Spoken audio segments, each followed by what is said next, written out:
Hello বন্ধুরা, welcome back to my channel. তোমাদের সাথে রেগুলার আমার ভিডিও শেয়ার করা হচ্ছে না, তার নানা রকম কারণ আছে। আর রেগুলার ভিডিও না দিলে চ্যানেলে তো অনেকটাই ক্ষতি হয়, তো সেটা আমি বুঝতে পারছি। তো এবার থেকে রেগুলার ভিডিও দেওয়ার চেষ্টা করব। তো কথা বলতে বলতে তো আসল কথাটাই বলা হয়নি যে আমি কোথায় এসেছি। আজকে এসেছি আমি আমাদের গোবরডাঙ্গার কঙ্কনা বিনোদন পার্কে। এটা কোচের বাগান নামেও পরিচিত। আর এই পার্কটাতে আজকে আমি আর আমার স্টুডেন্ট সাথী এসেছি। আর আমার বান্ধবী ও অনেক আগেই এখানে চলে এসেছে। এই যে ওর সাথে এখন দেখা হলো, এত সময় পরে আমার দেখা মিলল। আসলে আমার সেলফিটা খারাপ হয়ে যাওয়ার পর থেকে না, আমি সেলফি থেকে কোনো ভিডিওই করতে পারি না। তাই আমার স্টুডেন্টকে বললাম যে আমার একটু ভিডিও করে দে। আমরা সবাই এসেছি পিকনিকে, তো সেই জন্য যেখানে পিকনিকটা হচ্ছে সেখানে আগেই ঘুরে আসলাম। এরপরে পুরো পার্কের ভিতরটা একটু ঘুরবো আর তোমাদেরকেও ঘুরে ঘুরে দেখাবো। আজকে এখানে এসে দেখি প্রায় 50 থেকে 60 জায়গায় পিকনিক হচ্ছে, মানে পার্কের ভিতরটাই।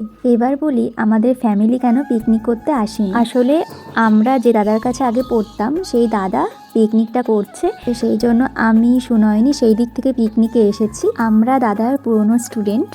আবার আমার বান্ধবীর নতুন একটা পরিচয় হয়েছে, ও এখন কম্পিউটার সেন্টারে টিচার। আবার সাথে ওই সেন্টারে যেহেতু কম্পিউটার শেখে, তো সেই জন্য ও কিন্তু আজকে পিকনিকে এসেছে। তো এবার তোমাদেরকে পার্কের যেখানে আসল সৌন্দর্য, তো সেই সৌন্দর্য জায়গাটাতেই আমি এখন নিয়ে যাব। তো তোমরা দেখতে থাকো। আজকে যেহেতু সানডে, তো সেই জন্য পার্কটাতে আজকে একটু বেশি ভিড়। দেখবে পিকনিকের দিনগুলো না বেশি করে মানুষ সানডেতেই ফেলে। ভিতরেই আছে একটা বেশ খোলা মাঠ, যেখানে শীতের দিনে যদি জায়গাটা ফাঁকা থাকে তাহলে পিকনিকের স্পটটা ভাড়া নিতে পারি আমরা। এই জায়গাটা যারা পিকনিক করতে পারছে তাদের সত্যি খুব একটা আলাদা আনন্দ। এখন দেখছো এই জায়গাটা ফাঁকা, কিন্তু আমরা যখন ফিরছিলাম এখানে প্রচুর ভিড় হয়ে গেছিলো। যাই হোক, আমরা এখন সামনের দিকে এগিয়ে যাচ্ছি, যেটা আসল সৌন্দর্য পার্কে, সেই জায়গাটা তোমাদেরকে দেখানোর জন্য। আর পার্কে আসবো ওই জায়গাটায় যাব না এমনটা হতেই পারে না। তো চলো। আর পিকনিকে চারিদিক থেকে এত গান ভেসে আসছে যে কোন গানটা ছেড়ে কোন গানটা শুনবো বুঝতে পারছিলাম না। আর সবগুলোই তো নাচের গান, মানে নাচের গান শুনলে তো এমনি তাল উঠে যায়। তো কোন গানটা শুনে নাচবো বা কোন গানটা শুনে মাথা নাড়াবো বুঝতে পারছিলাম না, আমার চারিদিকে গান। আর পার্কের ভিতরে কিন্তু ছোট বড় অনেক জলাশয় আছে, আর তার পাশে অনেক বসার জায়গাও রয়েছে। আর এদিকে দেখো বোট রাইড করার একটা ছোট্ট ব্যবস্থাও রয়েছে। এখানে ছোট্ট একটা জলাশয়, এখানে 20 টাকার বিনিময়ে কিন্তু যে কেউ বোট রাইড করতে পারে। তো এই জায়গাটা খুবই সুন্দর, নিচে জল বয়ে যাচ্ছে আর ওপর থেকে একটা ছোট্ট ব্রিজ, যা আমাদের এপাশ থেকে ওই পাশে যেতে সাহায্য করে। তো আমরা এই ব্রিজটা পার হয়েই এখন যাব ব্রিজের ওই পাশটাই।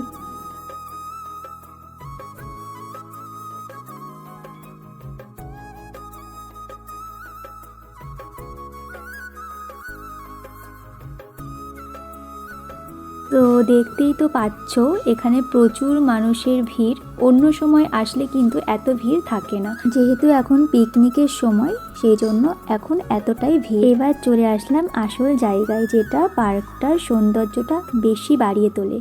তো এই যে জলাশয়টা দেখছো, এটা কিন্তু পার্কটার একদম পাশে, মানে পার্কটা যেখানে শেষ হচ্ছে সেই শেষে রয়েছে এই জলাশয়টা। তো আর এটা হলো একটা বাওর, আর গোবরডাঙ্গার বাওর মানেই একটাই বাওর, যার নাম কঙ্কনা বাওর।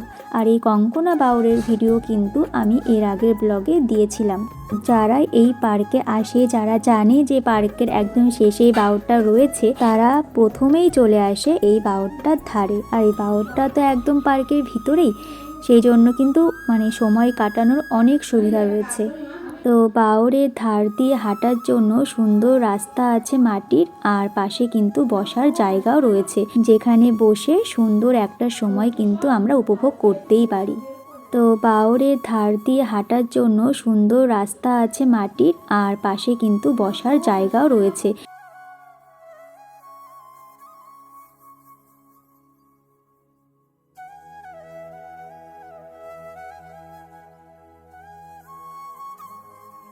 তো আমরা বাওরের ধার দিয়ে হাঁটছি, আর হাঁটতে হাঁটতে কিন্তু পার্কের ভিতরে কি হচ্ছে সবই দেখা যাচ্ছে।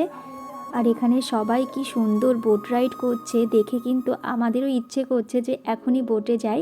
কিন্তু বোট লাইনে এত ভিড় ছিল যে ওখানে এখন দাঁড়ালে অনেকটা সময় নষ্ট হয়ে যাবে। তাই ভাবলাম যে আমরা একটু বাওরের ধারে একটু ঘুরে নিই, একটু ফটো তুলে নিই, তারপরে আমরা বোটে চড়বো। এখন প্রায় 11:30 মতো বাজে। পার্কের ভিতরে কিন্তু বেশি লোক দেখা যাচ্ছে না, যত সব লোক সব বাওরের ধারে চলে এসেছে। আমরাও ঘুরছি, তো ঘুরতে ঘুরতে আমার বান্ধবীকে আর খুঁজে পাওয়া যাচ্ছে না। ও যে কোথায় হারিয়ে গেছে, তো ওকে ফোন করা হচ্ছে তাও ফোন ধরছে না। তাই এখন আমি আর সাথী এখন ঘুরে বেড়াচ্ছি। আর ঘুরতে ঘুরতে এখন একটু বসে নিলাম। বেশ বাওরটা দেখতেও ভালো লাগছে, গায়ে রোদ পড়ছে আর বাওরে ঠান্ডা ঠান্ডা জলের হাওয়া গায়ে লাগছে। দুটো মিলিয়ে একটা অসাধারণ একটা পরিবেশ তৈরি হয়েছে এখানে। তো বেশ কিছুক্ষণ তো বসে নিলাম। তো এবার ওঠার পালা, কারণ অনেক সময় ধরেই বাওরের এই সাইডটা এসেছি, এবার ওই সাইডে যাওয়ার পালা, কারণ এখন টিফিন দেওয়া হবে। তো দাদা ফোন করেছিল টিফিনটা নিয়ে যা, তো সেই জন্য আমরা এখন টিফিন আনতে যাব, কিন্তু এখনও আমার বান্ধবীকে খুঁজে পাইনি। তো সেই জন্য একেবারে দেখো শেষ প্রান্তে চলে আসছি ভিডিও করতে করতে। যদি দেখা মেলে, হ্যাঁ জানিও ওই সাইডেই থাকবে, কারণ এই রাস্তা ধরেই ও হেঁটে গেছিলো।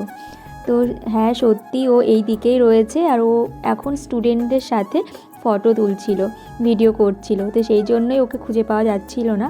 তো শেষ পর্যন্ত ওকে খুঁজে পাওয়া গেছে। আর ওর সাথে আমার একটাও এখনও পর্যন্ত ভিডিও ফটো কিচ্ছু তোলা হয়নি। আসলে ও স্টুডেন্টগুলো এত ফটো তুলছিল ওর সাথে, যার জন্য আমাকেই ও সময় দিতে পারছিল না। তো যাই হোক, এরকম হয়। তো শেষ পর্যন্ত ম্যাডামকে আমি হাতের কাছে পেয়েছি। তো সেই জন্য দেখো এখন সাথীকে বললাম একটু ভিডিও করে দে। তো সাথীও যেহেতু আমার সাথে ছিল, তো ওর সাথে সাথীর একটাও ফটো তোলা ছিল না। তো সাথীও একটু ফটো তুলে নিচ্ছে ওর সাথে, আর যে যেমন পারছে তেমন করে ফটো তুলছে। সবাই যে যার স্টাইলে ফটো তুলছে। আমিও ওই রকমভাবে 2 হাত দিয়ে অনেক জায়গায় ফটো তুলেছি। তো আজকে আর ফটো তুলিনি জলের ধারে ওইভাবে। আর বেশিক্ষণ এখানে থাকা যাবে না, কারণ বারবার ওখান থেকে ফোন আসছে যে টিফিনটা নিয়ে যাওয়ার জন্য। তো এখন টিফিনের ওখানটায় যাওয়া হবে, টিফিন খাওয়া হবে।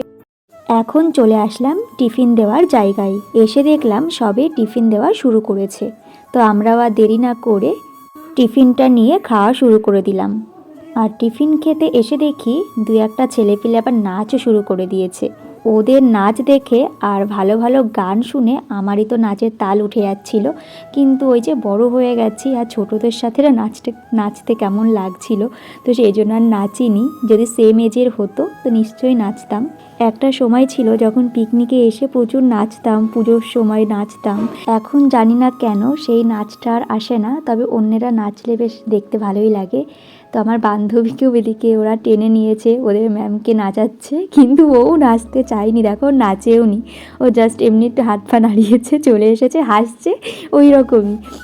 তো যাই হোক, বেশ ভালোই একটা মজা হলো। তো ওদের একটু নাচ দেখার পরে আমরা আবার চলে আসলাম পার্কের অন্য সাইডটাই, যেদিকে রয়েছে খেলার জায়গা, বাচ্চাদের খেলার জায়গা। তো এখানে বিভিন্ন রকমের খেলার জিনিস রয়েছে, দেখো বাচ্চারা এখানে খেলছে। তো আমরা এখন এই জায়গাটায় ঢুকবো। আর এদিকে দেখো প্রচুর গাড়ি এসেছে, যারা গাড়িতে করে পিকনিক করতে এসেছে অনেক দূর দূরান্ত থেকে। বাস, 4 হুইলার সবই আছে এখানে। তো দেখো পার্কের সব জায়গায় আজকে বুকিং। চারিদিক থেকে বিভিন্ন ধরনের গান মিক্স হয়ে একটা অন্যরকম সাউন্ড আসছে, মানে কোন গান শুনবো বুঝতেই পারছি না। তবে পিকনিকে গিয়ে না নাচলেও আমরা আনন্দ কিন্তু কম করিনি। এই দেখো না, ছোট বাচ্চারা এখানে বসে দোল খাচ্ছে, ওদেরকে তুলে দিয়ে আমরা গিয়ে দোল খেয়েছি। এটাও কিন্তু একটা আলাদা আনন্দ। তবে বাচ্চাদের তুলে দিয়ে আমরা দোল খাইনি, ওরা উঠে গেছে তারপরে কিন্তু আমরা দোল খেয়েছি। তো কি সুন্দর ছোট্ট ছোট্ট কিউট বাচ্চারা দোল খাচ্ছে। 3টে দোলনা পাশাপাশি ফাঁকা ছিল, তো আমাকে বাদ দিয়ে ওরা 3জনই বসে পড়েছে, কারণ আমি ভিডিও করছিলাম আর সেই সুযোগটাই ওরা কাজে নিয়ে নিয়েছে। তো যাই হোক, ওরাও আমাকে দোল খেতে দিয়েছে, কিন্তু শেষে তো দেখো পার্কের ভিতরে কিন্তু অনেক দোলনা রয়েছে, ছোটদের খেলার বিভিন্ন রকম জিনিস রয়েছে, এগুলোতে চেপে ওরা কিন্তু খুব আনন্দ করতে পারে। আমিও এবার মাঝের জনকে তুলে দিয়ে দোল খাচ্ছি।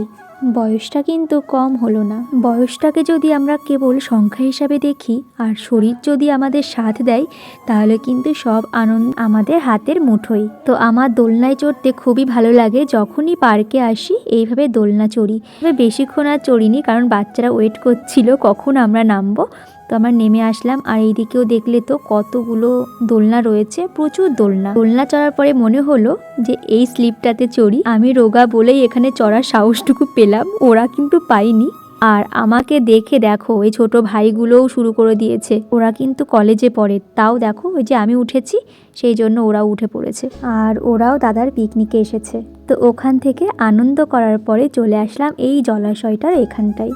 আর ওই যে ছোট্ট ব্রিজ, এই ব্রিজটা থেকেই কিন্তু ওই পাশে যাওয়া যায়। জলাশয়টার ধার বরাবর যে উঁচু মাটির জায়গাটা রয়েছে ওর ওই পাশে বাওর। তো আমরা এখন বোটে ওঠার জন্য লাইনে দাঁড়িয়ে রয়েছি। প্রচুর ভিড় এখন। যারা আগে টিকিট কেটেছে তারা আগে উঠেছে, আর আমরা পরে যেহেতু টিকিট কেটেছি আমাদের লাইন এখনো অনেকটা পরে। প্রায় 15-20 মিনিট অপেক্ষা করার পরে আমরা শেষ পর্যন্ত বোটে চললাম। তবে এই বোটটাতে আমরা যেহেতু ফার্স্ট টাইম উঠেছি, তো কিভাবে কি চালাতে হয় আমরা বুঝে উঠতেই 10 মিনিট কেটে গেছে। আর বোটে আমাদের চড়ার টাইম মাত্র 15 মিনিট। 20 টাকায় মাত্র 15 মিনিটের জন্য আমরা এই বোটে থাকতে পারবো। এই বোট যারা চড়েছো তারা তো জানো যে বোট চালাতে গেলে হাত আর পা দুটোকেই কাজে লাগাতে হয়। হাত দিয়েই আমরা ঠিক করতে পারি ডান দিক যাব নাকি বাদিক, নাকি সামনে নাকি পিছনে। তবে এটাই বুঝতে বুঝতে আমাদের পুরো 10 মিনিট কেটে গেছে। আর এই নিয়ে প্রচন্ড আমরা হাসাহাসি করছিলাম, কারণ আমাদের পরে যারা এই নৌকায় উঠেছে তারা আবার 1-2 পাক তাদের ঘোরা হয়ে গেল, আর আমরা মাঝখানটাতেও পৌঁছাতে পারিনি। আর আমি তো আরেক বোকা যার হাতে হ্যান্ডেল দিয়ে দিয়েছে। আমার এই সম্বন্ধে কোনো আইডিয়া নেই, আর হ্যান্ডেলটা দেখো আমিই আবার নিয়েছি। আসলে বুঝে উঠতে পারিনি যে ওখানে বসলে হ্যান্ডেলটা আমার হাতেই আসবে। তো যদি ডান দিক যেতে হয় আমি এমনভাবে ঘোরাচ্ছি যে বোটটা বাঁ দিকে চলে যাচ্ছে, যদি সামনে যেতে হয় আমি এমনভাবে ঘোরাচ্ছি যে পিছন দিকে চলে আসছি। তো এই জন্য খুব হাসাহাসি হয়েছে। বাকিরা তো পুরোটা ঘুরে আবার ফিরেও আসছে, কিন্তু আমরা এখনো পুরোটা যেতেই পারলাম না, তো ফেরার কথা বাদই দাও। তো এর মধ্যে আবার 15 মিনিট হয়েও গেছে আর বোটের কাকু ডাকছে, তো বাধ্য হয়ে ফিরে আসতে হলো, কিছু করার নেই। তবে জানো তো আমরা পুরোটা যেতে না পারলেও খুবই আনন্দ করেছি। ঠিকভাবে গেলে হয়তো এতটা আনন্দ হতো না। তো পুরো পার্কটা ঘুরে আসার পরে দেখি এদিকে খাবার দেওয়া শুরু হয়ে গেছে। ও তোমাদের তো আরেকটা কথা বলাই হয়নি, পিকনিকের রান্না কিন্তু এই পার্কের ভিতরে হয়নি। আসলে আজকে আমাদের মেনুতে আছে বিরিয়ানি, সেই জন্য বিরিয়ানিটা আলাদা জায়গায় রান্না করেই তবেই কিন্তু এখানে আনা হয়েছে। বিরিয়ানির সাথে রয়েছে চিকেন কষা, স্যালাড, একটা করে ডিম সিদ্ধ, আর শেষে চাটনি, পাঁপড় আর মিষ্টি। তো এখন প্রায় 2:45 বাজে, আর এখন আমাদের বাড়ি যাওয়ার পালা। তো খাওয়া দাওয়া শেষে সবাইকে বিদায় জানিয়ে এবার যাব বাড়িতে। তো তার আগে আই লাভ গোবরডাঙ্গা এখানটা একটা ভিডিও না করলেই নয়, সবাই করছে আমিও করলাম। আর আমার বান্ধবী পরে বাড়ি যাবে, আর আমি আর সাথী এক জায়গায় যেহেতু বাড়ি আমাদের, জন্য বাইরে যেসব টোটো দাঁড়িয়ে ছিল তার মধ্যে একটা টোটোয় উঠে পড়লাম, তারপরে সোজা বাড়ি। তো ভিডিওটা দেখে তো এত সময় বুঝেই গেছো যে আমরা কতটা আনন্দ করেছি। তো তোমাদের ভিডিওটা কেমন লাগলো তা কিন্তু অবশ্যই কমেন্ট করে জানিও, আর ভালো লাগলে আমার চ্যানেলটাকে সাবস্ক্রাইব করে দিও।